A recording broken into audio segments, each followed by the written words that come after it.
also understand that during the time, yung basic na instinct ng isang opisyal is promotion, of course, some perks, or else, i-assign ka dun sa malalayo, or worst is, kakasuhan ka. And that happens. I have now the records. Lahat po, kahit yung kaklase nyo, kaya sabi ko nung kaan, 96, 97, marami pong magagaling dyan. Marami. Maraming magagaling. But of course, some of you were forced during that time. Naintindihan ko yun. Naintindihan ko yun. But of course, you cannot lie because we have all your assignments and all the deaths happen in your assignment. But sabi ko na nga, you are forced to do it because or else, yung isa nyo kanyang kaklase o underclass nyo yung isa, he was dismissed because of, alam mo, no? Yung pota. Ginawa siya ng problema. It turned out ngayon, yung motion niya, motion for reconsideration niya, was considered. Kasi, ang basis is all about the quota. Enzo Recto, kalaban ang katiwalian at kasinungalingan, kakampi sa katotohanan at kabutihan. Puwera sa reward system, na alam naman natin ito yung isa sa mga paraan para pang-encourage sa ating mga kapulisan noon na makarami ng mga itutumbang mga adik, ano naman ang tinatawag nilang quota system. Halina't alamin po natin kung ano ang ibig sabihin nito. Doon po sa patuloy na pagdining sa Kamara, hingil dito sa nangyaring extrajudicial killing ni Duterte, noong nakaraang administrasyon na pag-usapan dito ang tinatawag na quota system, na kung saan isa sa mga paraan daw para ma-promote ang isang pulis at isa rin itong dahilan para matanggal ang isang pulis sa kanyang trabaho. Anyway, panoorin na muna natin itong nakaraan pang hearing na kung saan binulgar ni Congressman Bosita ang tinatawag na quota system ng ating mga kapulisan noon. Based on my personal experience, ang nagtutulak kasi dito, in fairness dito sa ating mga kapatid na police personnel, naniniwala ako, itong mga ito ay sumusunod lang doon sa, meron kasi Mr. Chair na quota during my, naranasan ko po yan. So, sinisingil kami every Monday. Kailangan ma-meet mo yung quota. Accomplishment. Going back, every Monday, Mr. Chair, sinisingil kami. Parang, kapag ikaw ay chief of police at hindi mo na-meet yung quota, parang ang ramdam mo, anytime, marirelieve ka na Isa sa hinahanap sa aming accomplishment, hindi ko lang alam ngayon, yung accomplishments doon sa mga nasa watch list. So, syempre, opisyal tayo, may pride, may mga kasama tayo dyan, napapahiya ka. Dahil parang ang dating, napakahina mong opisyal.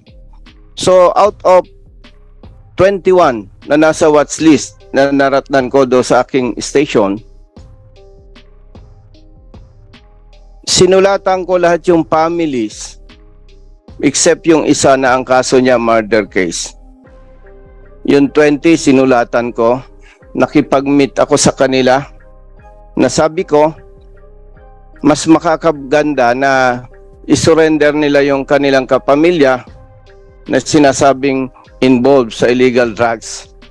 Dahil may magandang programa si General Bato, then Chief PNP, na kapag nag-surrender ka, mag-undergo ka ng seminar being conducted by pastors or religious leaders. So, pag sumuko ka, tatanggalin ka sa watch list, mag-undergo ka ng seminar. Ang ganda Ang ganda ng program. So, ang ginawa ko, Mr. Chair, kinausap ko yung relatives in less than 1 week, out of 21, voluntarily, nag-surrender po yung 20. In less than 1 week. bumilang lang ng ilang araw, nasibak ako sa pwesto. Hindi ko iniisip na kaya ako na-relieve dahil doon sa 20 individuals na nasa watchlist. Okay lang. In-accept ko yon. But nung ma-meet ko yung isang senior officer, Mr. Chair, sabi sa akin, Bonnie, 3 months ka lang nasibak ka na ganun talaga sir ano magagawa natin? Hindi, mahina ka Pinasurrender mo lang yung 20. Ganun lang ba yon? So, meaning, sometimes, hindi acceptable sa iba yung maganda na dapat mong gawin. And, Mr. Chair, ako personally, naniniwala ako, ang root cause nitong issue na to is the quota-quota system. Accomplishment. May pride tayong opisyal Ayaw mo yung ma-relieve ka Dahil sinasabing mahina ka, hindi mo ma-meet yung requirements. And, nabanggit ko po kanina, ang daming humihingi ng tulong sa akin. Kaparehong-kapareho nito, Mr. Chair, itong issue na to. Kaya, with that, ako talaga, tayo naman pare-parehong Pilipino Nakakaawa yung mga individuals na nasasacrifice dahil sa maling trabaho ng iba nating mga kasama. Yan po mga kabunyog, narinig po natin ang patotoo ni Congressman Busita hinggil dito sa kalakaran ng quota system na kung saan kapag hindi ka umabot sa quota ng mga naitumbang mga adik, sigurado daw natanggal ka sa pwesto. Anyway, pakinggan naman natin ang paliwanag ni Congressman Paduano hinggil dito sa quota system. Ayon po kasi sa kanya, posibleng napilitan lang yung mga pulis na gawin ang kanyang trabaho dahil ayaw nilang matanggal sa kanilang pwesto. Anyway, para po sa malinaw na paliwanag, panoorin po na ito. With the intelligence of Chairman Dan, kasi ganito to po yun, pagkaintindi ko, si Colonel Leonardo proposes a task force, pero masyadong mabigat, di ba? Too heavy, di ba? Yes po. Now, ang implementation ng war on drugs, ang ginawa na lang per unit, per region, per province, per city, in which yung assignment of those trusted or quote-unquote war machine will be assigned individually. Tama po? Tapos, yung structure na yung diagram na pinakita mo, yun yung sistema ng reporting. Tama? Yes po. And at the same time, yun yung diagram that the flow with regards to reporting and the reward system. Yes, Mr. Oh, Chair. so ang assignment, kasi kanina tinanong si Colonel Patay, who assigned you, etc., etc. So, Colonel Patay, actually, of course, manggagaling yun sa R1 o sa personnel dito. But, Colonel Patay was assigned in QC in that situation na wala pong task force. Colonel Patay was handpicked to be assigned in NCRPO and particularly in QC. Parang ganon, di ba? Yung specific na magiging daloy, Colonel Garma? Ma'am? Per assignment? Sir, Per individual? pakiulit, sir. Hindi, ang sinasabi ko po, yung assignments of personnel or officers is based on the concentration of drugs, no?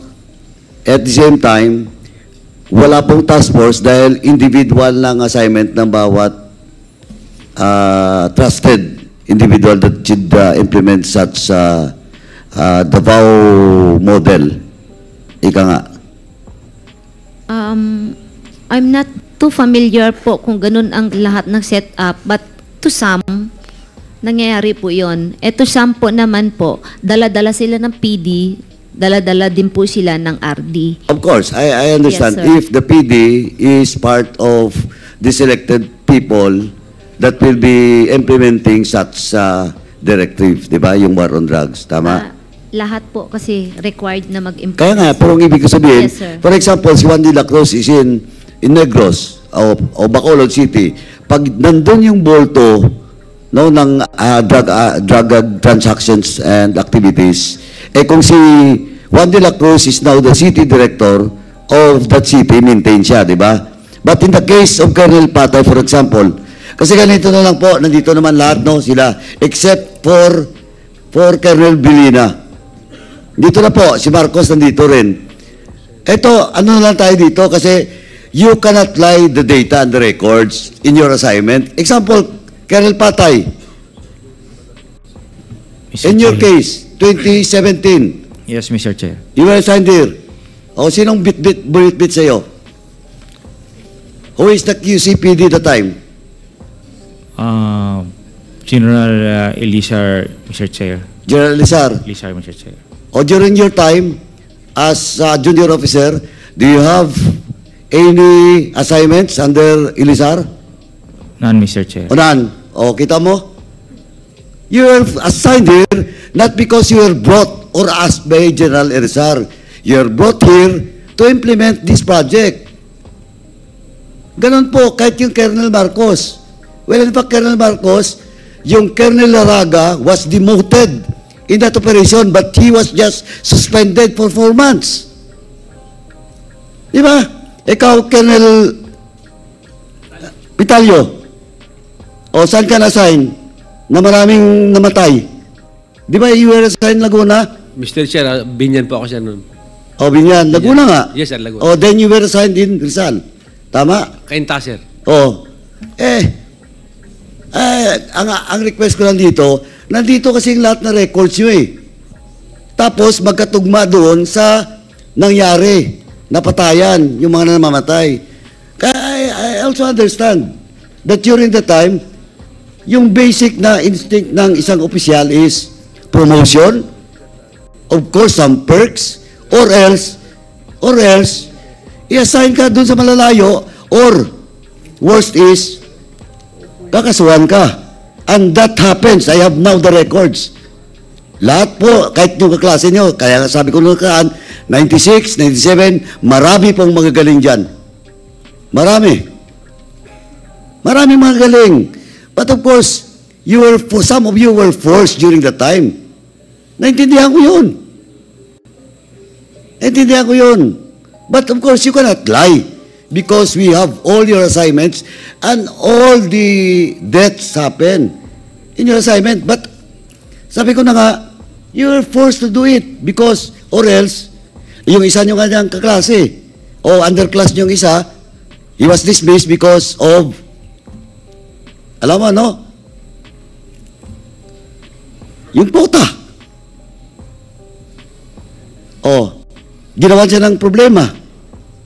It turned out ngayon, yung motion niya, motion for reconsideration niya, was considered. Kasi, ang basis is all about the quota. Ayun yung sinasabi ko. At least, ako, ang sinasabi ko lang, alam na po namin lahat. Lalo na po ngayon si Ma'am Garma has already issued his affidavit. Mayroon pa po. I hope you understand. And don't force us to cite it in contempt. Kasi, ano na ngayon dito? Punong-puno na po. Ako sinasabi ko, naintindihan ko kayo during the time. But this time, we don't want this to happen again, even in the next administration. Whoever sits in Malacanang. And I ask you to help us.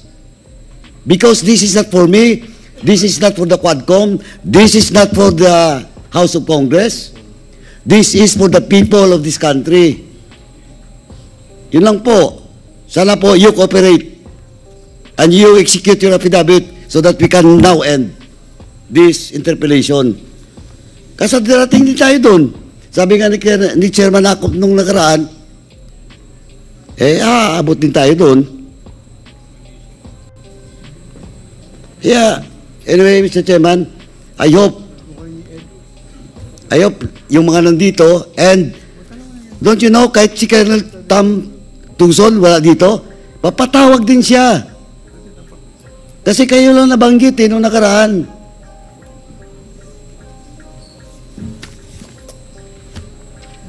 Kaya sinasabi na namin, kung hindi nyo pwedeng sabihin in open hearing, you execute voluntarily yung affidavit. Kasi ganun din po, lalabas at lalabas din.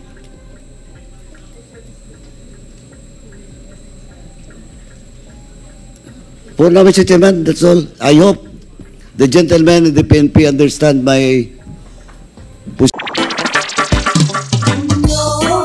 May kulanong salita na ang ibig sabihin dito ay ang pagkakaisa. Bunyog Party List. Halika na, Bunyog Party List ka na. Halika na, Bunyog Party List ka na. Sa susunod, ang atinang suportahan, Bunyog Party List, nagtataguyod ng katotohanan, lumalaban para sa bayan.